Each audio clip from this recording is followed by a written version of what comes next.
બ્રિટનમાં હવાલાકાંડમાં ભારતીય નિર્મલ તન્નાને 5 વર્ષની સજા. મોદીને અમેરિકાની મુલાકાત લેવા ટ્રમ્પનું આમંત્રણ. અમેરિકી રાષ્ટ્રવડા અને વડાપ્રધાન વચ્ચે ટેલિફોન વાતચીત. ભારતને શ્રેષ્ઠ મિત્ર ગણાવતા અમેરિકી પ્રમુખ. લશ્કરી આર્થિક સહયોગ વધારવા ખાતરી.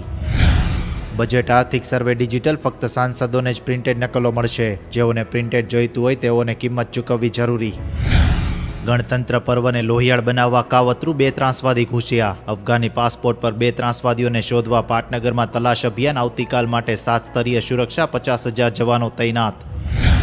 એરપોર્ટ ટેરિફ ઘટાડવા નવો પ્લાન. વિમાનની ટિકિટમાં પણ ઘટાડો શક્ય.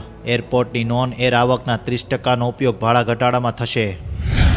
7,000 શિક્ષકો આચાર્યોની ભરતી કરાશે. ઓનલાઈન અરજી શરૂ. તારીખ 3 ફેબ્રુઆરી સુધી અરજી આપી શકાશે. ગુજરાતી માધ્યમમાં 1,000 જેટલા મૂળ વિષયની જગ્યા ભરવા પ્રક્રિયા.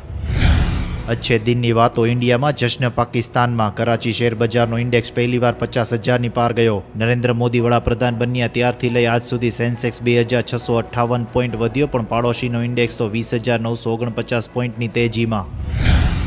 શું નેપાળના ધરતીકંપ બાદ માઉન્ટ એવરેસ્ટની ઊંચાઈમાં ફેરફાર થયો છે? સર્વે ઓફ ઇન્ડિયા હિમાલયના બર્ફીલા શિખરની હાઇટ ફરી માપશે. બ્રિટિશ ભારતીય દેવ પટેલ ફરી ઓસ્કારની રેસમાં. બેસ્ટ સપોર્ટિંગ એક્ટર માટે નોમિનેશન મળ્યું. 26 ફેબ્રુઆરીએ પ્રતિષ્ઠિત એવોર્ડ સમારંભ યોજાશે. પતંજલિના બિસ્કિટના પેકેટમાં વજન ઓછું. મેન્યુફેક્ચરરને 2.5 લાખનો દંડ. કોલકાતાની કંપનીએ ભૂલ કબૂલી દંડ ભરી દીધો. સાંજ સમાચાર રાજકોટ.